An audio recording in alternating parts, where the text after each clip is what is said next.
all my beloved baddies. My name is Quinesha, and you are back at Be a Better Baddie, and I am your host, coach, teacher, and fellow baddie. Today, we're going to be talking about something that is very near and dear to my heart, and probably to your hearts as well, and it is the soft life. Everybody was on this soft life train a few years ago. I think we're still on the train, but do as you please, do what you want. Of course, like, a trend is just a trend. Like, there are people clearly living these lives and doing these things in real life and not just for TikTok, which is what I want to talk about today. So people do these things and they show the aesthetics of a certain lifestyle, and they're like, I'm living a soft life, because they're wearing soft fluffy curls, they're wearing the color pink, they are wearing their frilly dresses, right? They are drinking their wine every night. They are living the soft life. And I mean, sure, take that, do whatever you want to do with it. But just because you have the aesthetics to match a certain lifestyle doesn't mean you are living that lifestyle. I believe I live a soft life. And I'm going to give you the 6 ways I live a soft life so that you can start living a soft life, my dear. But I will preface it with this. In order to live a soft life, you have to be hard. You have to be able to set standards. You have to work to even have money. You need money to kind of be soft, right? Don't think that the world exists in this binary vacuum where either you are masculine and rough and tough, or either you are feminine and dainty and never lift a finger. There's always a middle. There's always a gray area. Jump off my soapbox now and start talking about how I live a soft life. So I want to start with Urban Dictionary's definition of a soft life. And Urban Dictionary tells us that the act of simply living a life with less stress, worry, and concern, making better decisions that benefit your overall well-being. You don't need to prioritize fitting in or following trends. You're just here to live your divine purpose. To be a luxury girl, I feel like that's about exclusivity, right? Only you have to have a certain amount of money to buy these luxuries. Or you could buy the dupes. Everyone wearing fake stuff now. Like, just buy the fake stuff. And then you could be considered a luxury girl. But for the soft life girls, I think that this is more of a mindset rather than it is about the material things associated with it. Now, some of the luxuries and the mindsets that you would adopt to live this soft girl lifestyle, especially I think in the lens that I'm presenting it in, it does require a certain level of finances. Like, you have to be able to finance these things in some kind of way. I'm not going to say that everybody could be a soft girl. Hi, editing mode, Quinesha here. I deleted a point that I was making earlier with this because I don't feel like I was clear enough. So I'm not going to say that everyone cannot be a soft girl. However, some of our lives are in a place where we aren't in thriving mode. We are sometimes in survival mode. I feel like for you to live a soft girl lifestyle, you have to be out of survival mode. So that's all I want to say. I'm going to get back to the video. So these are the things that I do to live a soft life. Number 1 is I stay in my own lane. I am not constantly wondering what someone else is doing, what someone else has, because that way I will never be content with what I do have and what I am doing if I'm constantly looking to see what someone else is doing. But staying in your own lane requires you to love the lane that you're in, right? I'm able to stay in my own lane because I love this lane. I'm sitting here in my car. I'm driving, right? I love the interior of my car. I love the way my car drives. I love the maintenance of my car. I love my car. So I'm not even focused on this other car on the other side of me. I'm not, because I'm so wrapped up in my own car. I'm so wrapped up in my own life that I am not constantly comparing myself to other people. So by me doing this, I'm able to focus on my own priorities. And that in turn is going to improve the relationship with myself, because I am investing so much into myself. I am pouring so much into myself that I'm showing myself, wow, self, I really love you. Look at that. I'm worried about you. I'm making sure that you are good. That, I think, is the ultimate softness right there, right? I don't have time to judge other people. I don't have time to worry about what other people are doing. I don't have time to wonder, why do they have this and I don't? Because I'm staying in my own lane. When you're able to just pour into yourself and nurture into yourself, you don't have to prove anything to anyone, or you don't feel like you're lacking anything. So that is number one. I stay in my own lane. Number two, and this one took me so long to unlearn, is say no to struggle. Success is not measured by how much struggle you had to face to reach your desired endpoint. Nobody gets an award at the end of life saying you struggled the most, therefore you deserve the most. That doesn't happen. And it took me so long to unlearn that I had to struggle to get certain things. I had to struggle to be happy. You just deserve happiness. And if you believe that you just deserve happiness, then you're going to say no to things that make you struggle to achieve that happiness that you want. Whatever that endpoint is, whatever the goal is, whatever it is. If you're struggling to get it, it's stressing you out, and it's just not worth it. Now, I'm not saying don't work hard for anything. Never said that. Never said that. And let me take a step back. And I think that the biggest struggle that I'm talking about is love. Struggle love. And I'm going to read this quote from Rosa Johnson from The Medium. She said that struggle love is defined as a belief that for a couple to grow, one or both people must inflict emotional, physical, or psychological pain within the relationship. This pain will allow the couple to reach new levels in their relationships. Once they get through to the other side, they will reap the benefits of the anguish they endured. This is not my cup of tea. I don't think it should be your cup of tea, because I always hate when I hear, like, on Basketball Wives, they're like, me and Robert struggled so much. Like, he put me through so much, but it was worth it in the end because it brought us closer together. He broke you down. He made you feel horrible. He embarrassed you. And 20 years later, you're going to say that you're happy he did that because it made you a better person? I don't believe you. I don't believe you. When I was younger, I would always question in relationships, like, is it supposed to be this hard? Like, is this what relationships are supposed to be? When I genuinely started to experience romantic relationships as an adult, I was like, is this what they were doing? Like, this is not life. This cannot be life. And through time, through experience, I've discovered that no, a relationship does not have to require struggle for it to be fulfilling or successful. That is, I don't know where that comes from, but I'm not buying into it, and you shouldn't either. A struggle love is a toxic life, and nobody needs that. Moving on. Number 3, ask for help. Black women, women of color, you don't have to do it all. You don't. There are people who are more than willing to help you with the thing. Let me tell you a quick story. I was on a plane the other day, and I was sitting towards the front. When I got on the plane, there was no overhead space above my seat, so I had to put it like two bins behind me. So when the plane stopped, everyone, when the plane lands and we get to the little whatever, the gate, people are like, whoa, gotta get up, right? So everyone's doing that. I was like, okay, I have two options. Either, as the plane was landing, I was like, okay, I have two options. I can get up and just bomb rush to get back there, or I can just wait and ask someone to help me. I sat there, and everyone got up, right? Everyone got up. They started doing their little thing, pulling down their suitcases. I just asked the man behind me to ask the other man behind him to get my suitcase and pass it up to me.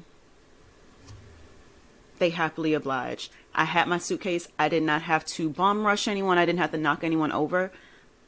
It's okay to ask for help. It's okay to let other people help you. And this also makes me think of, like, the network that you build and the community you build, right? You want to have a group of solid people in your corner that you can call on when you need help. Because a part of the reason so many of us don't want to ask for help is because we feel like we don't have people to help us, or we feel like the people who we would ask wouldn't do it for us. And I'm saying that because it's been my experience. That's how I felt as well. But over time, like, if you just put yourself out there, people will be receptive to you asking for help, and people will ask for help back from you, and that's okay. That's a part of building community. Sometimes also we don't like to ask for help because we feel like it paints us as incapable or incompetent, but really it takes wisdom, it takes intelligence for you to realize this isn't my realm of expertise. It would be better if I asked someone else to help me with this, or it would be better if I got someone else's opinion on this, because sitting there trying to figure it all out is very stressful. I have tried to figure it all out and I have not, and that's okay. I still feel good. There was a study done that showed that kids as young as 5 years old cared about their reputation among their peers, and they would cheat on games to appear smarter. Then kids as young as 7 start to associate asking adults for help to incompetence. Whoa. So this is something that really is baked into our society, right? Kids 5 years old are going to cheat on a game to appear smarter. Kids 7 years old don't want to ask for help because they don't want to seem incompetent. And I remember when I was a teacher, I would encourage all of my students to ask questions. I wouldn't say, do you have any questions? I would always say, what questions do you have? But I think just changing that word, right, to what questions do you have, it opens up the space for questions. It's like, oh, people have questions, not do you have any questions, yes or no. We want to instead open it up. Now as an adult, I'm able to ask for help because I see the value in other people's voices, other people's talents, other people's opinions, and I'm willing to take those and incorporate them into my life. The fourth thing that I do to live this soft life is create self-loving habits and routines. Habits and routines make your life so much more easier because you remove the decision-making fatigue from everyday life. The most important routines, I believe, are your morning routine and your evening routine, right? You wake up in the morning, how you wake up, how you prepare for the day, how you set the tone for the entire day, and then how you wind down, how you encapsulate and close off the day are very important. I recently did an episode about creating the perfect morning routine, and I am going to link that in the show notes for you to learn more about your morning routine or how you can create this perfect morning routine. But overall, whenever I am creating routines or habits, I would ask myself, how would future Quinesha feel about this? How would future Quinesha feel about me waking up every day to drink water, stretch a little bit, work out most days of the week, walking my dog, journaling, planning for my day? How would future Quinesha feel about that? Future Quinesha would love it. Future Quinesha will love it. I know that Quinesha 5 years from now is going to absolutely love all the things that I do for her because I am thinking about her whenever I do things. Number 5, this is the one I was getting to. Soft life baddies pay for convenience sometimes. Not all convenience, because some of those conveniences are actually inconveniences. I'm going to just say it, Amazon Prime is inconvenient. I would never pay for it. I'm not paying for it. But back to my point, right? Because we're speaking from the positive. Sometimes saving money isn't always worth it. I used to be the I can do it myself queen, or I am going to save as much money as possible queen. But some things are starting to shift in my brain, right? I feel like the money will always come. I feel like money's always coming. And the more money I put into the world, the more money I'm going to receive back, or even the more value I'm going to receive back. So I think just changing the relationship I have with money was a game changer for this. Number 2, I've ruined some things in my life trying to cut corners and save money. I'm too old now. I'm too old. I'm not ruining my life because I wanted to save some money. Sorry. And this isn't for all things. So for instance, me doing my hair, I will still prefer to do my own hair. I would rather save, how much braids cost? $500? I don't know. I would rather sit at home for 2 days and spend time with myself and really put that time and effort into myself and do my own hair. My nails, I love the look of my nails being done, but I'm not going to go to a nail salon. I feel like they hurt. I feel like it's uncomfortable. I don't want to be in there. I don't feel like it's worth the money. Press-on nails, I'm going to save money there. Now, the things that I will pay for, right? My inconveniences, I'm going to pay for a direct flight. I am not going to try to save $200 to sit for 6 hours in one airport and get back on another plane. because my comfort isn't worth it. I'm already an anxious flyer, so the fact that I would have to take 2 flights to get to one place rather than one direct flight, I'd rather pay the extra money for that. Knowing that I have to go somewhere where parking sucks, I'd rather pay for an Uber there than for me to ride around, look for parking, and then try to park. Especially if it's parallel parking, no thank you.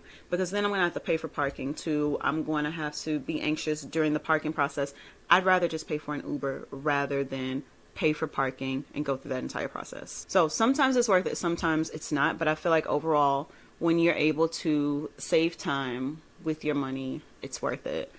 And this is still something that I am trying to embrace even more. I've been re-listening to the book We Should All Be Millionaires by Rachel Rogers, and she talks a lot about, like, you know, trading your time for money. So paying for someone to wash your clothes. Like, I was doing laundry yesterday and I looked at how much time I spent washing clothes and folding clothes, putting clothes away, and I thought, what if someone else did this? Like, they just took my clothes somewhere, washed them, dried them, folded them, brought them back. All I had to do was put them away. What would I do with that extra time, right? So now I'm sitting here recording this video. I am dreading editing the video. I don't want to edit the video. So I'm also thinking, okay, maybe I should pay someone to edit this.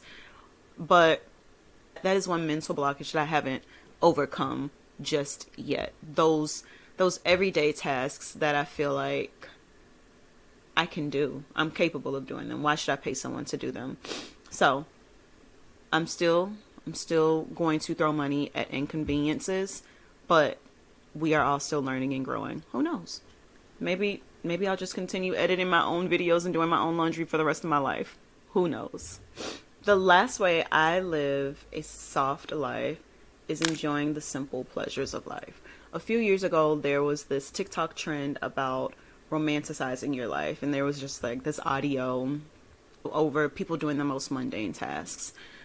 And I think that that's so unnecessary. Like, intentionally enjoying the little things that you do every day is so important. We spend so much time looking forward to big events like graduations, marriages, birthdays, but in between all that time, you are just living your everyday life.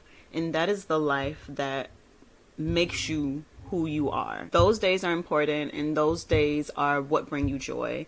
And if you just sit around waiting for all the big events to happen rather than enjoying and romanticizing those little moments, you're going to find yourself in a very unhappy predicament. So some of the little things that I enjoy on a day-to-day basis are putting together a cute outfit. I enjoy a good skin day. I enjoy a cup of coffee. I have lipstick all around this, but I enjoy just drinking water out of this little glass. It's cute to look at. Why not? I enjoy little things like my dog's face when he sees a horse. I live in Texas. Horses are everywhere. I enjoy just sitting on my couch and reading my book. Side note, when I first got my couch, I would not sit on it for anything. I was like, this was expensive. I'm not sitting on it. But what'd you get the couch for? Enjoy the couch, because guess what? It's eventually going to wear down. Also, who's to say I'm going to want the same couch in 10 years? What am I preserving it for? Other little things I romanticize. Working out. I love the end of a workout. I love taking a walk, writing down my plans. I love making my bed. So all these little things, I'm like, I found joy in these. These are happy. Those moments are going to help you find more gratitude. Again, I keep referencing this gratitude series. If you're not a grateful girly, I'm sorry for you. You need to go listen to that gratitude series. But all those things help you express gratitude. When you express more gratitude, you're a happier person. You're a healthier person. You are a better person when you show gratitude for things, people, events, no matter how big or small they are. So overall, I think that me living a soft life is really about me living a life of leisure. I'm not overly exerting myself to get things. I am not trying to get what other people have. I am simply taking what I have, trying to maximize it, trying to be the best person I can. And I think that that is me living a soft life. So I'd love to hear from you all about what you think about living a soft life. Like, what is living a soft life to you? What are those things that you do in your daily life that help you live a soft life? Or if you don't like living a soft life, tell me why either. So with that, I will see you all in the next one. Bye.